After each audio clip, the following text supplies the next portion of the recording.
La nueva amiga de mi esposo le escribió diciéndole que podía hacer con ella lo que quisiera, así que tomé una captura de pantalla y la exhibí en redes sociales. Mi esposo, James, hace ciclismo de montaña, de descenso. Anda en bici desde los 16 años. Conoce cada vereda de la zona. Sale todas las mañanas a las 6 con nuestros 3 pastores alemanes. Es lo suyo. Hace 6 meses llegó a casa más temprano que de costumbre. Mientras andaba allá afuera, se encontró a una muchacha que se había caído feo y se había roto las 2 muñecas. Cuando lo vio, James la ayudó. La sacó hasta el estacionamiento, subió a los perros y las bicis, la llevó a urgencias y se quedó esperando mientras la mandaban al hospital. Después regresó a casa como si nada. Una semana más tarde, uno de sus compañeros de ruta le mandó una captura. Ella había publicado en varios grupos de Facebook tratando de encontrar a James, el de la camioneta negra y los 3 perros, el que me salvó. Mi esposo no usa redes sociales, así que le dijo a su amigo que le diera su número. Ella le escribió para confirmar que era él. Él dijo que sí, que qué bueno que se estaba recuperando, que con gusto la había ayudado. Ella le ofreció dinero o invitarlo a comer. Él no aceptó. Solo dijo que con gusto la había ayudado, y ahí lo dejó. Al principio los mensajes eran normales. Hola, espero que estés bien. Cada tantos días. Nada raro. Luego ella empezó a mejorar y pudo volver a andar en bici. Y ahí también cambió la cosa. Deberíamos ir a la vereda algún día. Aquí está el detalle. Mi esposo antes competía. Es rápido. Muy rápido. Y los muchachos con los que anda también. Esta muchacha era principiante y apenas se estaba recuperando de unas muñecas rotas. No había manera de que le siguiera el paso, y él lo sabía. Trató de decir que no con educación. Tal vez en otra ocasión. Pero ella seguía insistiendo. Al final aceptó verla una sola vez. Le dio unos consejos de postura y de técnica. Se suponía que ahí quedaba todo. En vez de eso, empezó a escribirle a cada rato. Que qué equipo le recomendaba. Que cómo era su rutina de entrenamiento. Que si le podía dar clases. Cosas al azar sobre senderismo. Así estuvo durante meses. Nunca, ni una sola vez, me sentí preocupada. James deja su teléfono en la barra de la cocina, sin contraseña. Nuestra hija de 7 años juega en él. Los mensajes se sincronizan con la iPad y con la laptop. Él lo sabe y no le importa. Nunca me ha dado un motivo para no confiar en él. ¿Pero ella? Empecé a notar cosas. Ella siempre iniciaba. Si él no contestaba, mandaba varios mensajes hasta que respondía. Y nunca, ni una vez, reconoció que yo existía. Cuando James le comentó, «No puedo andar el domingo. Es el cumpleaños de mi esposa». Ella contestó en menos de un minuto, «Ay, felicítala de mi parte». Y luego, sin respirar, 2 párrafos sobre una vereda nueva al norte de Phoenix, sobre lo sensibles que tenía todavía las muñecas, sobre que necesitaba a alguien con experiencia que la acompañara. James lo leyó en voz alta mientras se servía café, riéndose, como si fuera lo más normal del mundo. ¿Te fijaste?, le dije. Ni siquiera preguntó cómo me llamo. Está nerviosa de volver a rodar. Es buena onda. Le dio un trago al café y guardó el teléfono en la bolsa del pantalón. Lo dejé pasar. Era mi cumpleaños. No iba a arrancar el día discutiendo por una mujer que nunca había visto en mi vida. Había planeado algo sencillo. Desayuno con Sofía, mi hija de 7 años, que llevaba toda la semana guardando un dibujo debajo de su almohada para dármelo. En la noche, una cena en el lugar italiano de Scottsdale, al que nunca íbamos porque James siempre estaba cansado de tanto pedalear. Reservé mesa para 2. Le pedí a mi vecina que se quedara con Sofía. A las 11 de la mañana, el teléfono de James sonó sobre la barra de la cocina. Yo estaba amasando, con las manos llenas de harina, y alcancé a ver la pantalla iluminarse. Era ella. A la 1 sonó otra vez. A las 3, cuando estábamos en el patio con Sofía soplando burbujas, sonó 4 veces seguidas. «Contéstale», le dije. «No es urgente». «Contéstale, James. No vas a estar tranquilo hasta que lo hagas». Tomó el teléfono. Lo vi teclear, borrar, teclear otra vez. Cuando lo soltó, le pregunté qué quería. Que si podíamos rodar mañana temprano. Le dije que no. ¿Y eso fue todo? Me preguntó por qué no podías festejar tu cumpleaños otro día. Hizo una pausa, como si él mismo apenas lo estuviera oyendo. Le dije que las cosas no funcionan así. Algo se me apretó en el estómago. No dije nada. Seguí amasando, presionando la masa contra la tabla con más fuerza de la que necesitaba. Esa noche, en el restaurante, todo estuvo bien durante una hora. James se veía guapo con la camisa azul que le regalé en Navidad. Pidió vino, me tomó la mano sobre el mantel, me dijo que no se imaginaba la vida sin mí. Y entonces el teléfono vibró sobre la mesa, boca arriba, y los dos vimos el nombre al mismo tiempo. Él lo volteó. Pero el resto de la cena ya no fue igual. Yo seguía hablando, contando algo de Sofía, pero una parte de mí estaba en ese teléfono boca abajo, esperando a que vibrara otra vez. Vibró 2 veces más antes de que llegara el postre. ¿Quieres que lo apague?, preguntó. Quiero que te des cuenta de lo que está pasando. No está pasando nada, pero lo dijo bajito, sin mirarme a los ojos. Llegamos a casa pasadas las 11. James se durmió rápido, como siempre, con esa facilidad que yo le envidiaba. Yo me quedé viendo el techo. A la medianoche me levanté, fui a la sala y tomé la iPad. Todo se sincroniza ahí. Los mensajes de su teléfono caen solos. Nunca los había abierto.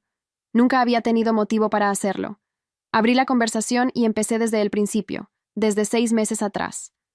Leí cada mensaje. Me tomó casi 2 horas. Al principio era como James decía. Gracias por salvarme. ¿Cómo van las muñecas? Normal.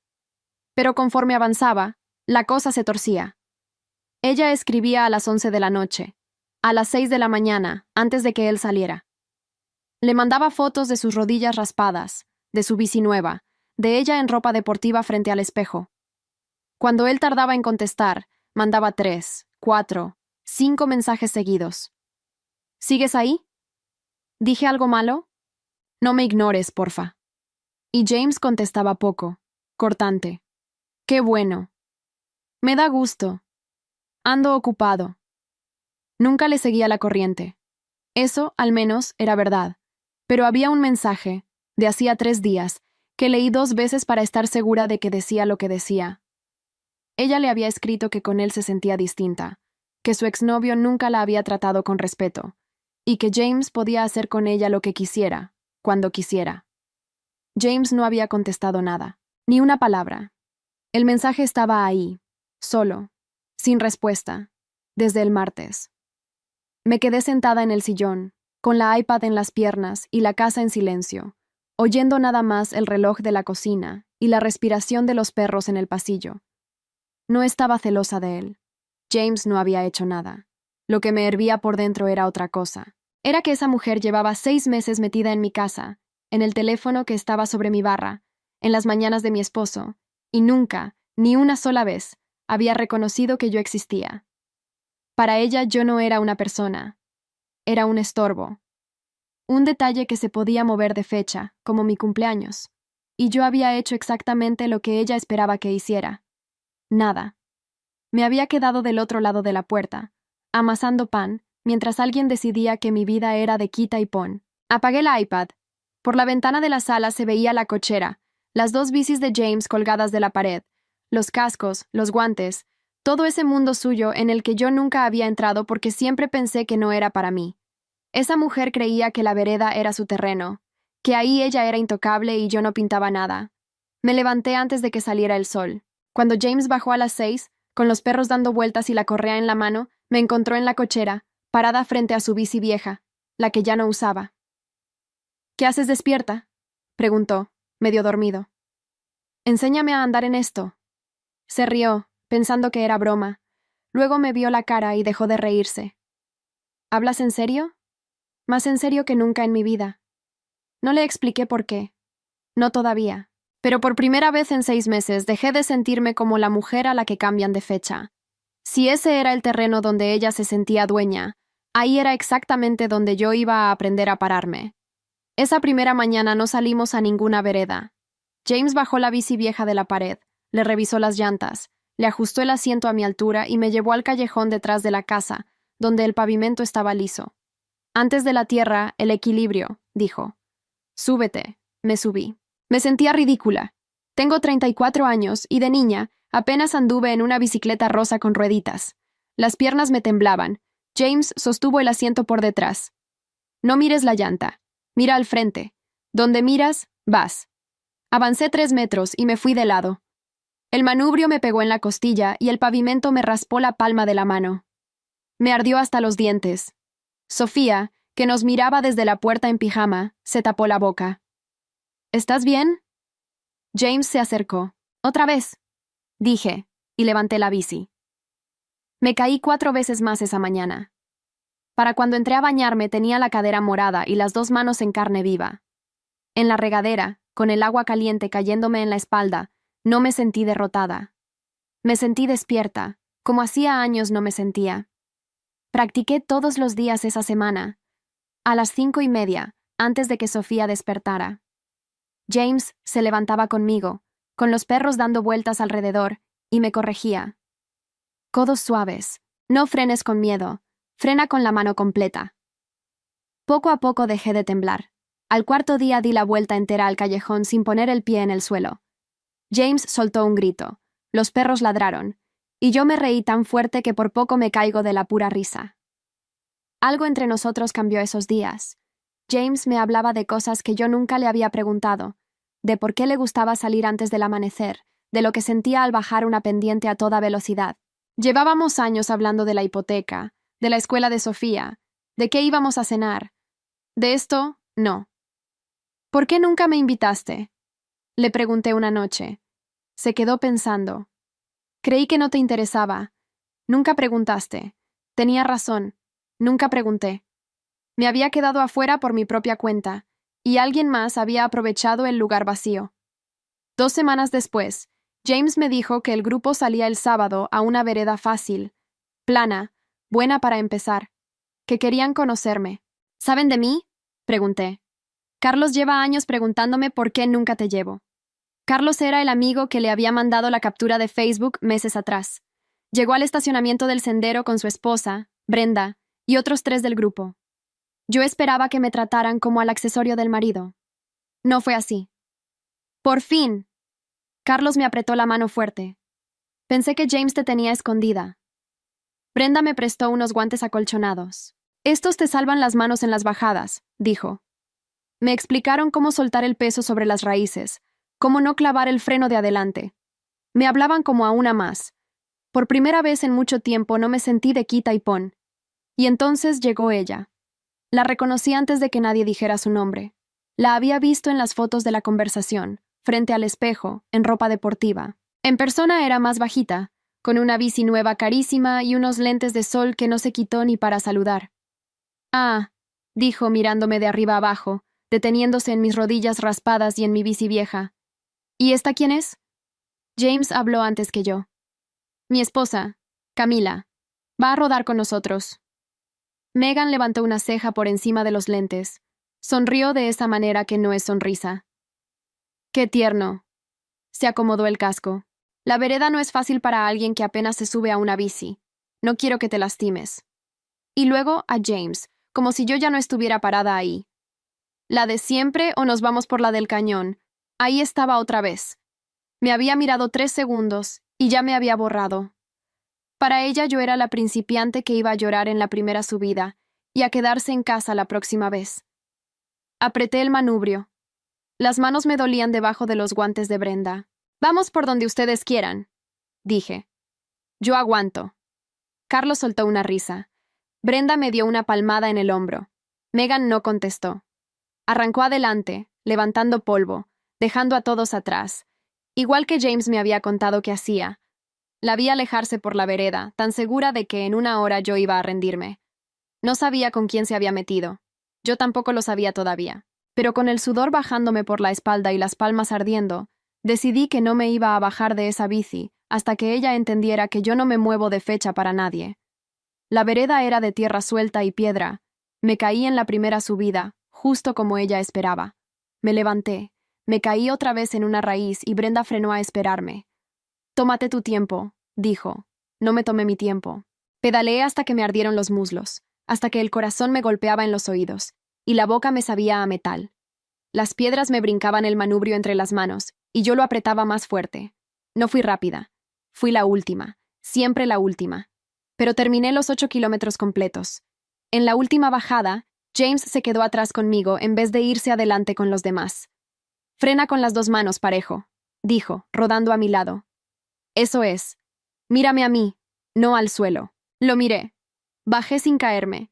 Cuando puse los 2 pies en el estacionamiento, las piernas me temblaban, pero por dentro algo se había encendido. Carlos me recibió con los brazos abiertos. La mayoría no termina su primera vez, dijo. Y tú la terminaste enterita. Le falta técnica, dijo James pasándome una botella de agua. Pero no le falta lo otro. Eso no se enseña. Megan ya estaba ahí, recargada en su camioneta, bebiendo agua.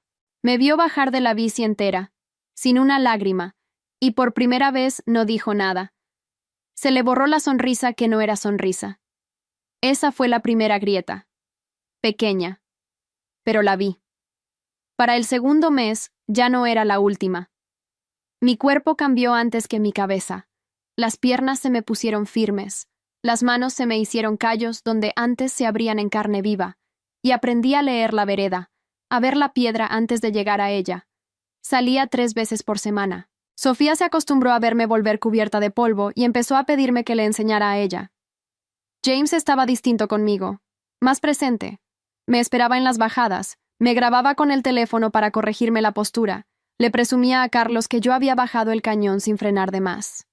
En las noches platicábamos de la salida del día siguiente como 2 personas que comparten algo, no como 2 que se cruzan en la cocina. Megan seguía rodando con el grupo, y seguía sin verme. Pero algo en ella se había puesto tenso desde aquel sábado en que terminé mi primera vereda. Ya no me soltaba el «no te vayas a lastimar». Ahora me ignoraba con más ganas, como si ignorarme le costara trabajo. Fue Brenda quien me abrió los ojos. Una tarde, después de una salida, nos quedamos las 2 en el estacionamiento mientras los hombres cargaban las bicis. Brenda jugaba con la tapa de su botella, sin mirarme. «Oye, Camila, ¿puedo decirte algo sin que te enojes?» «Dime». Megan anda diciendo cosas. Se me cerró el estómago. «¿Qué cosas?» Que James le da clases particulares, a solas, entre semana, que por eso ella mejoró tan rápido. Lo cuenta como si nada, pero lo cuenta de una manera. Ya sabes. Con sonrisita, dejando que cada quien piense lo que quiera. Eso es mentira. James entrena conmigo, a la vista de todos. Lo sé, yo les dije eso a las muchachas, pero Megan tiene labia, y algunas ya andan murmurando. Brenda dudó, como si lo que seguía le costara más. «Hay algo más. La otra vez, en el grupo de las muchachas, alguien preguntó quién eras tú. Y Megan contestó. La esposa. Nada más. La esposa. Como si no tuvieras nombre. Sentí un frío en la nuca. Era exactamente como me había tratado 6 meses. Un puesto, no una persona. Un estorbo con etiqueta. Me subí a la camioneta con James en silencio. Las manos me sudaban. Quería gritar. Quería buscarla y preguntarle de frente qué le pasaba. Pero ya había aprendido algo en esas semanas sobre las bajadas, que el miedo te hace frenar de golpe, y frenar de golpe es lo que te tira. Esa noche volví a abrir la iPad. La conversación seguía igual. James seguía contestándole cortante, cada vez menos. El mensaje del martes, aquel donde ella le decía que podía hacer con ella lo que quisiera, cuando quisiera, seguía ahí, sin respuesta, como una piedra en medio del camino. Tomé una captura de pantalla. No supe todavía para qué. Solo sentí que la iba a necesitar. El sábado siguiente, en la salida, uno del grupo, un tal Dale que casi no me hablaba, soltó una broma mientras esperábamos a que llegaran todos. «Oye, James, ¿y a mí cuándo me toca clase particular?», dijo riéndose, mirando de reojo a Megan. James no entendió. Yo sí.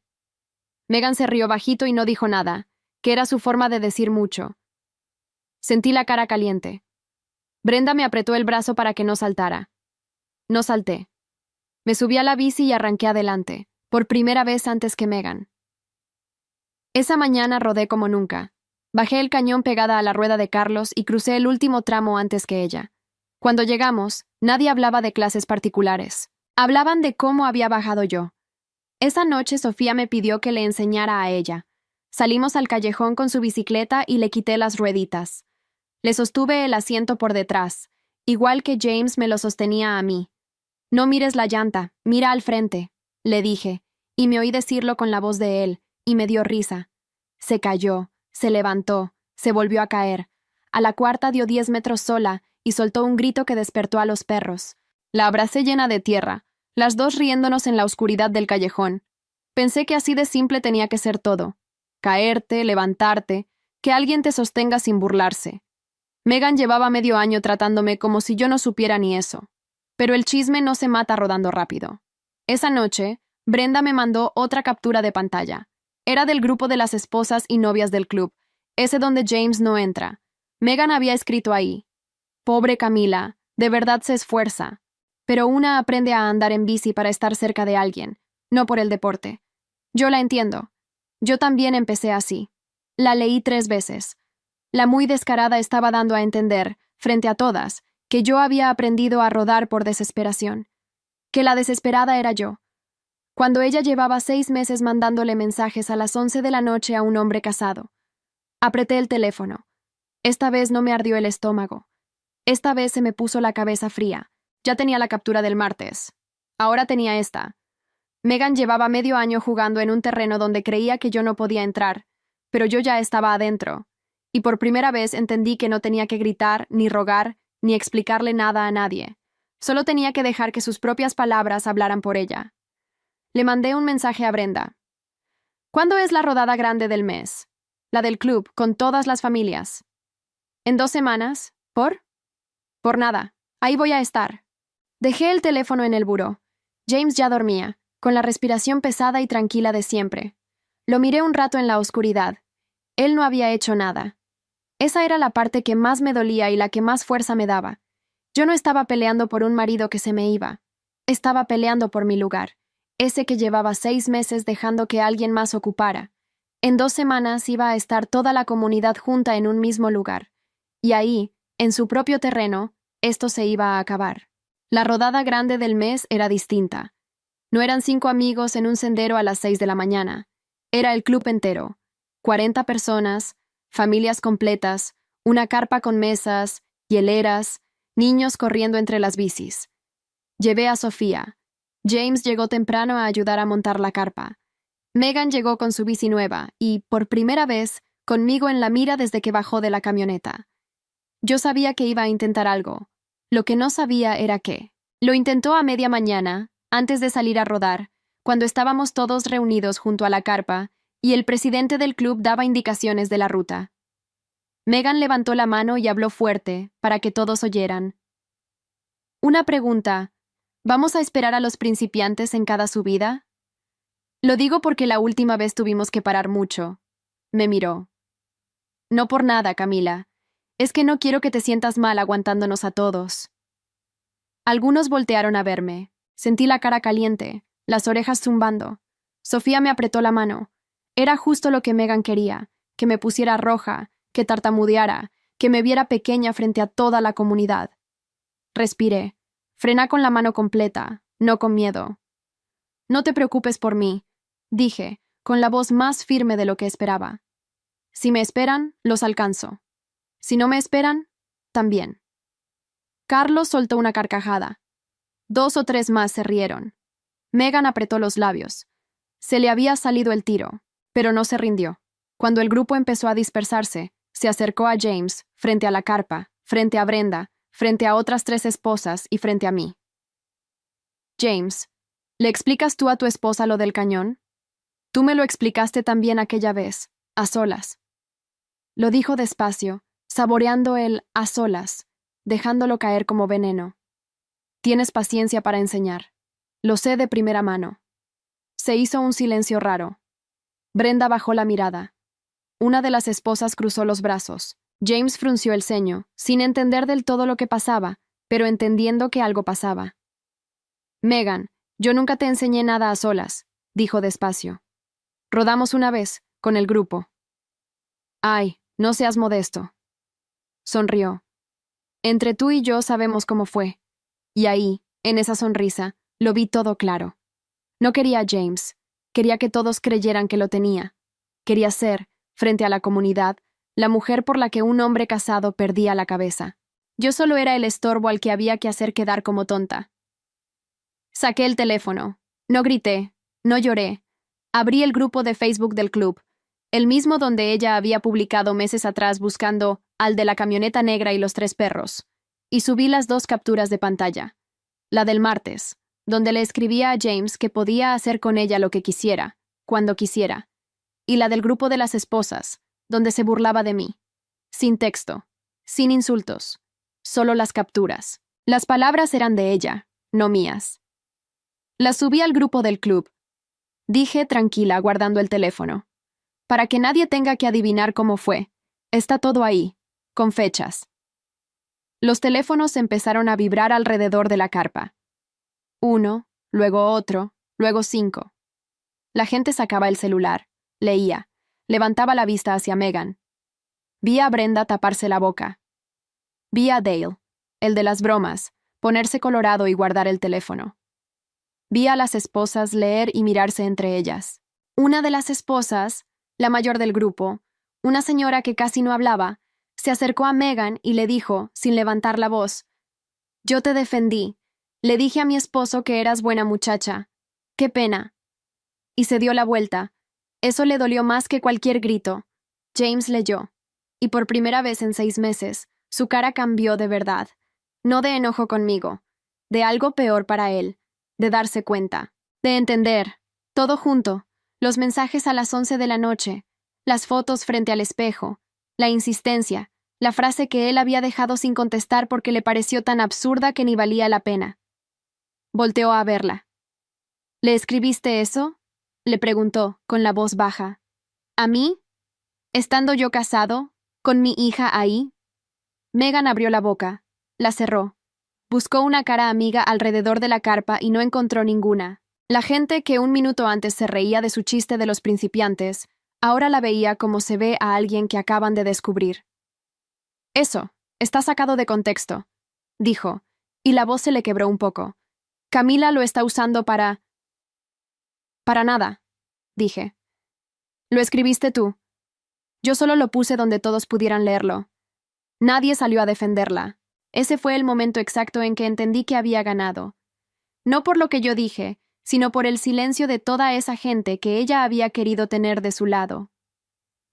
Megan agarró su bici, la metió a la camioneta sin acomodarla, y se fue antes de que empezara la rodada, levantando polvo en el estacionamiento, igual que cuando arrancaba adelante para dejarnos a todos atrás, solo que esta vez no iba adelante de nadie. Iba huyendo. James se quedó parado a mi lado. Me tomó la mano, la que tenía los callos nuevos. «Perdóname», dijo. «No vi nada. Tú lo viste todo y yo no vi nada». «Lo sé», contesté. No le dije que estaba bien, porque todavía no lo estaba. Pero le apreté la mano de vuelta. Sofía corrió hacia nosotros preguntando si ya íbamos a rodar. Y rodamos. Esa mañana rodé en medio del grupo, no atrás, con la gente platicándome al lado, y nadie volvió a decir la palabra principiante. En la carpa, mientras comíamos, Brenda se sentó a mi lado y me dijo bajito, «Tenías razón todo este tiempo y nadie te escuchó. Perdón por eso». «No te disculpes», le dije. «Tú fuiste la única que me avisó». Me apretó la mano. Alrededor, los niños seguían corriendo entre las bicis, ajenos a todo, y por primera vez esa carpa se sentía como un lugar al que yo también pertenecía. Megan no se quedó callada. La gente como ella nunca se queda callada cuando pierde. 3 días después de la rodada, empezó a escribir. No a mí, a todos. Puso un mensaje largo en el grupo de Facebook del club, de esos que se nota que escribiste y borraste 5 veces antes de mandar. Decía que ella era la víctima, que la habían expuesto sin su permiso, que sus mensajes eran privados y que yo, una mujer celosa e insegura, los había sacado de contexto para humillarla. Que ella solo había sido una muchacha lastimada buscando apoyo y que la comunidad le había dado la espalda. Hace 6 meses, ese mensaje me habría destrozado. Lo habría leído 20 veces. Habría llorado. Habría escrito una respuesta de 3 párrafos defendiéndome, borrándola, escribiéndola otra vez. Esta vez ni contesté. No tuve que hacerlo. Lo hicieron los demás. Brenda fue la primera. Escribió debajo. Megan, los mensajes los escribiste tú. Nadie te puso esas palabras en la boca. Luego Carlos. Privado era hasta que se lo mandaste a un hombre casado. Una de las esposas, la que había cruzado los brazos junto a la carpa, escribió que ella misma había visto cómo Megan se burlaba de mí en el otro grupo, y puso otra vez la captura. Dale, el de las bromas, escribió un ya párale, y nada más. La vi intentar girar la historia, y la vi fracasar en tiempo real, comentario por comentario. A la media hora, borró su mensaje. A la hora, se salió del grupo. Para el fin de semana, ya no estaba en ninguna de las listas de salida del club. Nadie la invitó. Nadie preguntó por ella. Simplemente dejó de existir en ese mundo donde tanto había querido ser el centro. No sentí la satisfacción que esperaba sentir. No salté de gusto. Sentí, sobre todo, un alivio grande y silencioso, como cuando bajas del cerro y por fin pones los dos pies en el suelo plano. Se había acabado. Y se había acabado sin que yo tuviera que rebajarme a su nivel. James cambió en esas semanas. No de un día para otro, pero cambió. Empezó a dejar el teléfono boca arriba sin que yo se lo pidiera. Una noche se sentó en la cama y me dijo que había estado pensando, que durante meses confundió no hacer nada malo con no hacer nada, y que no eran lo mismo. Que mientras él contestaba cortante y se lavaba las manos, yo me había quedado sola del otro lado. Tenía razón y no lo contradije, pero también era verdad que esos 6 meses me habían sacado de la cocina y me habían subido a una bici, y que la mujer que ahora le hablaba en esa cama no era la misma que él dejaba afuera de su mundo. Eso también se lo dije. Lo entendió. Lo raro vino después. No esperaba lo que pasó después. Una tarde, en el estacionamiento, se me acercó una mujer que yo no conocía. Tendría 40 y tantos, tenis nuevos, una bici prestada y la cara de miedo que yo tenía aquel primer día en el callejón. Disculpa, dijo. Tú eres Camila, ¿verdad? La que empezó de cero hace unos meses. Brenda me contó. Yo. Siempre quise aprender, pero me da pena. Siento que ya estoy grande, que todos van a ser mejores que yo. Se rió, nerviosa. ¿Cómo le hiciste? Me quedé callada un momento, no por no saber qué decir, sino porque algo se me acomodó por dentro al oírla. Era yo, hablándome a mí misma 6 meses atrás. Te caes, le dije. Te caes muchas veces, y te vuelves a subir. No hay otro secreto. Le señalé mi bici. ¿Quieres que te enseñe el equilibrio primero? En lo plano. Así empecé yo. Le brillaron los ojos. Esa tarde le di su primera lección en el estacionamiento liso, sosteniéndole el asiento por detrás como James me lo sostuvo a mí. Se cayó 2 veces. A la tercera dio 10 metros sola. Gritó como niña chiquita. Yo me reí con ella. No fue la última. Brenda les contó a otras. En 2 semanas eran 4 mujeres las que me buscaban los martes y jueves, para que les enseñara lo básico antes de atreverse a salir con el grupo. Mujeres que llegaban con la misma pena, la misma idea de que ya estaban grandes, de que ese mundo no era para ellas. La misma idea que yo había tenido, esa que había dejado que alguien más ocupara mi lugar mientras yo amasaba pan creyendo que no me tocaba entrar. Una de ellas me contó, mientras le ajustaba el casco, que su esposo se reía de ella por querer aprender a su edad. Dice que voy a hacer el ridículo. Le apreté el hombro. El ridículo lo hace el que se ríe de alguien por intentarlo, le dije. Se quedó pensando. Un rato después rodó sus primeros metros sin que yo la sostuviera. Cuando se bajó, no me dio las gracias a mí. Se las dio a ella misma. La oí decir, bajito. Lo hiciste, tonta. Y se rió sola. Esa risa valía más que cualquier pago. Una de ellas, una tarde, me preguntó cuánto me debía por las clases. Nada, le dije por reflejo. Pero esa noche, lavando los trastes, me quedé pensando. James se acercó por detrás y me preguntó en qué pensaba. En que 4 mujeres me buscan para que les enseñe, dije. Y en que les dije que gratis, sin siquiera pensarlo. Como si lo que sé no valiera. James cerró la llave del agua. ¿Y si valiera? Dijo. Me sequé las manos despacio. Afuera, en la cochera, estaban las 2 bicis colgadas en la pared. La de James y la mía, que ya no era prestada, me la había comprado con mis ahorros el mes anterior. Las miré un rato largo. Por primera vez en años no estaba pensando en la hipoteca, ni en la escuela de Sofía, ni en qué íbamos a cenar. Estaba pensando en mí, en algo que era mío, en algo que nadie me había enseñado a querer, pero que ahora sabía exactamente cómo se sentía. Tardé 4 meses en abrir el local. Era pequeño, en una esquina al norte de Phoenix, cerca de las veredas donde había aprendido a caerme. Renté el lugar con mis ahorros y un préstamo chico que pedía mi nombre, sin pedirle permiso a nadie. James me ayudó a pintar las paredes y a colgar los ganchos para las bicis, pero la firma del contrato era mía. El nombre en la puerta era mío. Le puse un nombre simple, sin adornos. Un taller y escuela de ciclismo para mujeres. Preparábamos bicis, vendíamos lo básico, y 3 días a la semana yo daba clases para principiantes. Empezar de cero. Equilibrio primero, en lo plano, igual que aprendí yo. Codos suaves. Frena con la mano completa, no con miedo. Donde miras, vas. El primer mes llegaron 6 mujeres. El segundo, 14. Llegaban con la misma cara con la que yo me había parado aquella madrugada en la cochera frente a la bici vieja de James. La cara de quien cree que ese mundo es de otros. Señoras que nunca habían hecho deporte. Muchachas que se sentían torpes. Una abuela de 63 años que quería rodar con sus nietos y no podía. A todas les dije lo mismo. Te vas a caer, y te vas a volver a subir, y no hay otro secreto. Los mismos grupos de Facebook donde Megan había publicado meses atrás buscando al de la camioneta negra, ahora se llenaban de mensajes preguntando por mí, por mi taller, por mis clases. Las mujeres se etiquetaban entre ellas. Ve con Camila, ella te enseña sin que te dé pena. Mi nombre, el que Megan nunca quiso preguntar, ahora lo escribía a media ciudad. De ella casi no supe más. Brenda me contó que se había cambiado de club, en otra ciudad, y que al poco tiempo también la habían sacado de ahí. Dijo que era el mismo patrón, un hombre, una historia de víctima, un grupo que tarde o temprano se daba cuenta. No sentí nada al oírlo, ni gusto ni lástima. Había dejado de ocupar espacio en mi cabeza hacía rato, que era la única venganza que de verdad me importaba. James cambió de fondo, no de a mentiras. Ahora rodábamos juntos los fines de semana, los dos y Sofía, que a los 8 años ya bajaba lomitas que a mí todavía me daban miedo. Una mañana, en una bajada, mi hija me rebasó riéndose y me gritó, «¡Mírame, mamá!» Y yo la dejé irse adelante, viéndola volar entre el polvo, sabiendo que ella nunca iba a crecer creyendo que ciertos mundos no eran para ella. Eso solo valía cada raspón.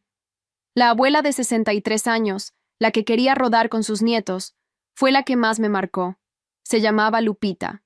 Se cayó tantas veces en el estacionamiento que yo empecé a tener miedo de que se lastimara de verdad. Le dije que tal vez esto no era para ella, que no pasaba nada.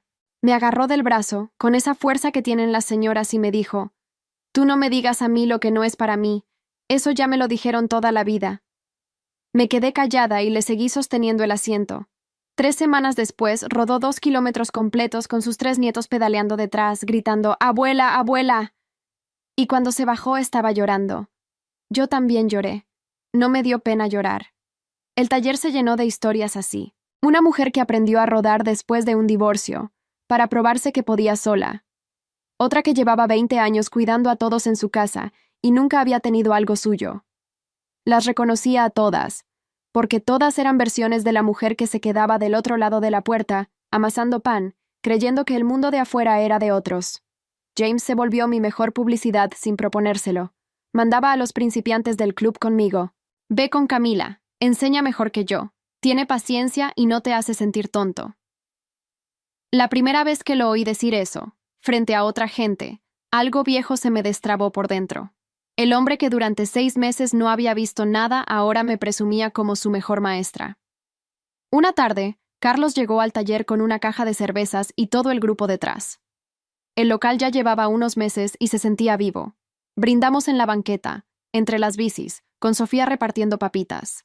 Carlos levantó la botella y dijo, medio en broma, medio en serio, «Por la principiante que nos pasó a todos». Me reí. Ya nadie me decía principiante. Ahora me decían maestra, o jefa, o simplemente Camila, que era todo lo que siempre quise, que dijeran mi nombre. Mi mamá vino de visita desde Texas y, cuando vio el local, con mi nombre en la puerta y las bicis colgadas y las mujeres entrando y saliendo, se quedó callada. Después me dijo, bajito, que nunca me había imaginado dueña de algo. «Yo tampoco, mamá», le contesté. «Yo tampoco». El día que cumplí 1 año de haber empezado a rodar, salí sola de madrugada, como hacía James cada mañana. Subí el cañón completo sin frenar de más, con el cielo apenas aclarando y el aire frío entrándome en los pulmones. Arriba me bajé de la bici y me quedé viendo la ciudad despertar allá abajo. Me dolían los muslos. Tenía las manos llenas de callos. Y por primera vez en mucho tiempo no había nadie afuera de ninguna puerta esperando a que yo decidiera entrar. La puerta era mía. El terreno era mío. Hoy manejo mi propia camioneta hasta mi propio taller, por la misma carretera donde alguien creyó que mi vida era de quita y pon, que se me podía mover de fecha como un estorbo. No abrí ese lugar para que nadie me viera. Lo abrí porque dejé de esperar a que alguien me hiciera un espacio y aprendí a construir el mío. Esa mujer que amasaba pan del otro lado de la puerta ya no existe. La dejé ahí, en el polvo del callejón, en la primera caída, y nunca volví por ella.